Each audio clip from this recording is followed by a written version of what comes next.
bagyo sa unang linggo ng Marso.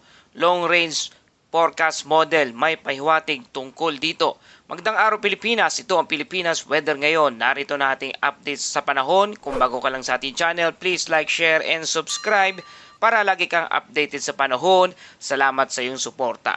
Mga kababayan, ngayong araw ng Huwebes, February 26 na po tayo. Narito na ating update sa panahon. Mga kababayan, isa sa mga tanong ngayon ng marami kung may mabubuo bang bagyo sa early midweek ng March. Sa ilang long-range weather model, may lumalabas na posibilidad na tropical development bandang March 8 hanggang March 10. Ngunit mahalagang maintindihan natin ang tamang konteksto ng forecast na ito. Sa kasalukuyan, ang umiiral na weather pattern sa Western Pacific ay hindi pa pabor sa pagbuo ng isang bagyo. Nananaig pa rin ang kombinasyon ng malalakas o malakas na easterlies, amihan o northeast monsoon, mga frontal system sa hilaga. Ang tatlong elementong ito ay nagdudulot ng wind shear at stable na kapaligiran na karaniwang pumipigil sa pag-organisa ng isang bagyo. Kung sakaling may mabubuo mang sistema, ipinapakita ng ilang modelo na posibleng mangyari ito sa bandang timog. Bakit mahalaga ito mga kababayan? Kapag masyadong malapit sa equator, mahina ang Coriolis force, ang puwersang tumutulong sa pag-ikot ng bagyo. Ibig sabihin, kahit may thunderstorm activity, mahirap itong maging isang ganap na bagyo.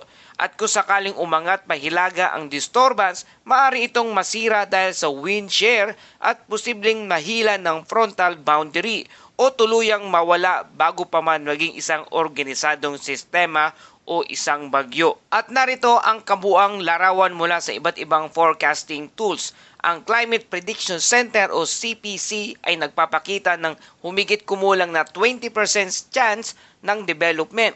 May ilang AI model at ang Global Forecast System o GFS na nagpapakita naman ng pansamantalang pag-organisa. Ngunit ang European Center for Medium Range Weather Forecast o ECMWF at Canadian Meteorological Center o CMC ay halos walang development signal na nakikita. Ang ensemble guidance ay hindi magkatugma.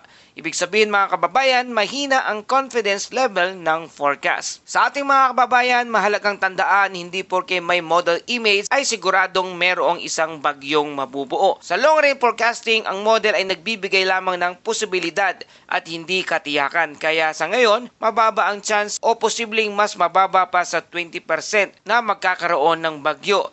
Walang agarang banta sa ating bansa at walang dahilan para magpanik. Mas pabor pa rin ang pattern ng hanging amihan season kaysa tropical cyclone formation. Kung babalikan po natin mga kababayan, ang kasaysayan may ilang taon na nakaranas ng March tropical system, ngunit kadalasan ay mahihina o panandalian lamang ang mga ito dahil sa malamig na hangin dulot ng hanging amihan at malalakas na wind shear. Pinapakita nito na ang Marso ay transition month kung saan unti-unting nagbabago ang atmospheric pattern ng Pasipiko. Kaya paalala natin mga kababayan, para sa ating safety reminders, kahit mababa ang tsansa ng bagyo, manatili pa rin updated sa official advisories. Iwasan ang panic sharing ng model graphics at maghanda pa rin sa ulan lalo na sa eastern seaboard. Bandayan ang alon kung may lakas ng amihan sa inyong lugar. Ang pagiging handa ay hindi nangangahulugang natatakot. Ito ay pagiging responsable sa inyong buhay. At tumako na tayo sa ating kasalukuyang lagay ng panahon dito sa ating bansa. Ngayong araw, patuloy na nakakaapekto pa rin ang easterlies o mainit na hangin mula sa kargatang Pasipiko sa buong bansa. Dahil dito, inaasahan ang partly cloudy hanggang cloudy skies na may isolated rain shower o thunderstorm sa Metro Manila at sa buong bansa. Bagamat karamihan ng oras ay mainit at malinsangan, may posibilidad na bigla ang pagbuhos ng ulan lalo na sa hapon o gabi sa mga lugar na makakaranas ng malalakas na thunderstorm at posible ang flash flood at landslide. Mga kababayan, ang easterlies ay karaniwang nagdadala ng moisture mula sa dagat, kaya kahit walang bagyo o low pressure area o LPA, maaari pa rin tayong makaranas ng biglaang pag-ulan, pagkulog at pagkidlat. at lokal na pagbaha sa mabababang lugar. Ito ay tinatawag nating typical tropical weather pattern. Mainit sa umaga tapos may thunderstorm sa bandang hapon o kaya naman sa gabi. At para naman sa lagay ng ating karagatan at alon, northern at eastern Luzon at eastern Visayas, katamtamang hangin mula sa silangan hanggang hilagang silangan at katamtamang alon naman na mula 1.5 hanggang 2.5 metro ang taas. Sa lugar ng Mindanao, mahina hanggang katamtaman ng hangin at bahagyang hanggang katamtaman ang mga alon. At sa iba pang bahagi ng bansa, light to moderate winds at may bahagyang pag-alon. Ibig sabihin, pinapayuhan pa rin ang maliliit na sasakyang pandagat na mag-ingat lalo na sa silangang baybayin ng ating bansa. Para sa ating temperatura, pinakamababang temperatura ay 22.5 degrees Celsius at ang pinakamataas naman na temperatura ay 31.7 degrees Celsius. Ipinapakita nito na mainit ngunit mahalumigbig ang panahon dahilan kung bakit mas ramdam ang init o heat index sa ngayon. At para sa ating tide and astronomical info sa Metro Manila, ang araw ay sisikat mamayang alas 6:15 ng umaga at lulubog naman ito bandang alas 6:03 ng hapon.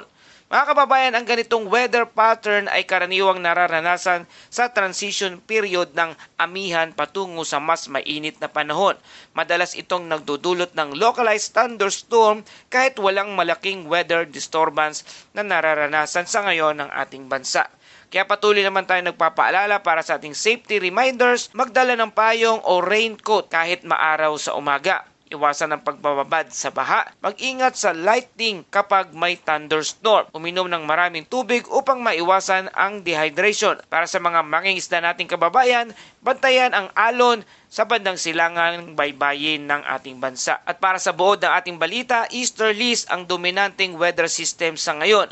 At ang buong bansa ay makakaranas ng isolated rain shower o thunderstorm. Walang bagyo o low pressure area o LPA na nakakaapekto o nakikita sa ngayon sa paligid ng ating bansa.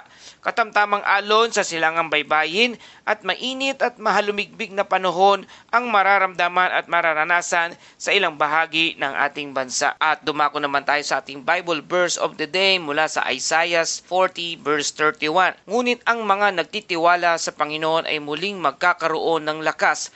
Lilipad sila na gaya ng isang agila. Tumakbo man sila ay hindi mapapagod. Lumakad man sila ay hindi manghihina. Mga kababayan, tulad ng panahon na pabago-bago, may mga sandali ring napapagod tayo. Ngunit ang pangako ng Diyos ay malinaw. Kapag nagtitiwala tayo sa Kanya, bibigyan niya tayo ng panibagong lakas para magpatuloy sa ating buhay. Salamat sa patuloy na kalakasan na ipinagkakaloob ng ating Panginoon. At yan po ang ating update sa panahon sa mga araw na ito. Kung nagustuhan nyo ang balitang ito, please like, share, and subscribe para lagi kayong updated sa panahon. Salamat sa iyong suporta. Ito ang Pilipinas Weather ngayon na lagi nagpapaalala, magyanda, magiligtas, mag-alerto, ingat tayong lahat.